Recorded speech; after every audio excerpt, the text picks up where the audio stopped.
Welcome to the Hyperpolyglot Activist, Learn Languages, Make a Difference. My name is Dr. Carlos Yebra Lopez, and I'm joined today by Eisel Mazard. Eisel, how are you? Couldn't be better. Great. So, Eisel, correct me if I'm wrong, but I would like to introduce you as a researcher, author, and editor with a significant experience in Asia and the social sciences. And as regards languages in particular, you're interested in the politics, language, and history of Southeast Asia, particularly Cambodia, Laos, Thailand, and Yunnan. And concerning minority and endangered languages, you also have an interest in Southeast Asia and also Canada's indigenous languages, particularly Cree. And finally, some educational materials. I think the one word that's missing from this is entertainer, or perhaps even comedian. That's a good description of the respectable side of my life. The other reality is I really do have the freedom to talk very openly about politics and to joke about it. And a lot of what I do is entertainment, including, I mean, if you look at my YouTube videos talking about language learning, not just the polyglot phenomenon, but also how to actually learn a language. I am very much enjoying the lack of academic censorship and structure in my life. There's a lot of joking around. There's entertainment value there. So all of what you said is true, but I am also a clown. And to what extent I'm primarily a clown? Yeah, one of the things you pointed out to, which I think is important, and Albert Bruthos also highlighted it when he wrote an article about the polyglot industry and youth of polyglots, etc., is how much more decontextualized language learning has become, as opposed to into Tibet, right? You can learn it at home based on a few videos from YouTube.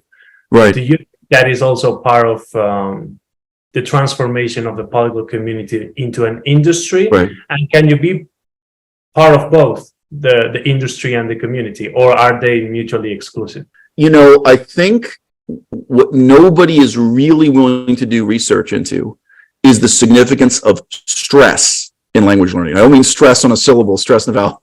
I mean stress in the sense of labor, work, suffering due to stress and anxiety. This use of stress in English.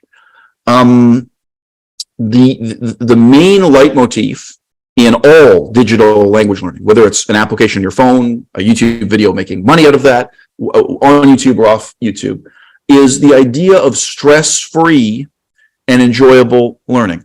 Now, probably the single most intense period of stress in my life was when I was preparing to go to Cambodia. I was preparing to go from England to Cambodia. I did not have a credit card.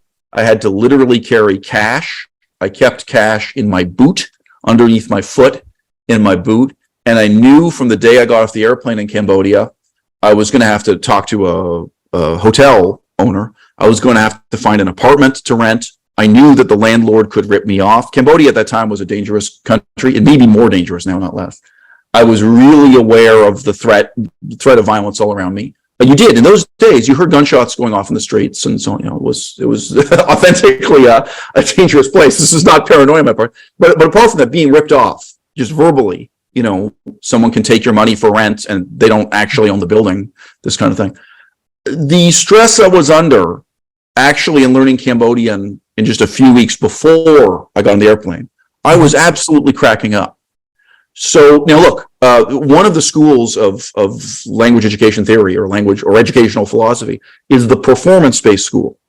Yep. Now, so again, you may know this stuff really well. I'm happy to hear what you have to say. But you know, the idea that actually putting on a costume and being in a situation, so we'll use the same example, like you pretend that you're the landlord and I'm trying to rent the apartment, and actually you're trying to rip me off, and we both wear costumes and we act at the scene. But even when it's not acting, when just like the language teacher takes you to a shop, takes you to a real estate agent, and okay, look, now you have to speak, you have to perform, you have to speak the language under these stressful conditions. I do think there's a big question of the significance of stress. And again, Steve Kaufman is an example, but broadly, the whole polyglot phenomenon on YouTube, it's at the furthest extreme of being anti-stress and pro-relaxation. Now, I'll just put it the other way. This is one sentence. What is the advantage of learning a language in the native speaker's country, like learning Cambodian in Cambodia, other than stress? putting yourself under that stress is dynamic. It is okay. Like, I've been interrogated by the police in several languages. I've been dragged into a police office by corrupt cops in Laos and interrogated. You really make an effort to speak the language when your life is on the line, when you're being held at gunpoint. I've been held at gunpoint different times. Nobody's ever shot me. Nobody ever fired. That's stressful. Yeah. Not stressful. I can imagine. Yeah. Right. No, but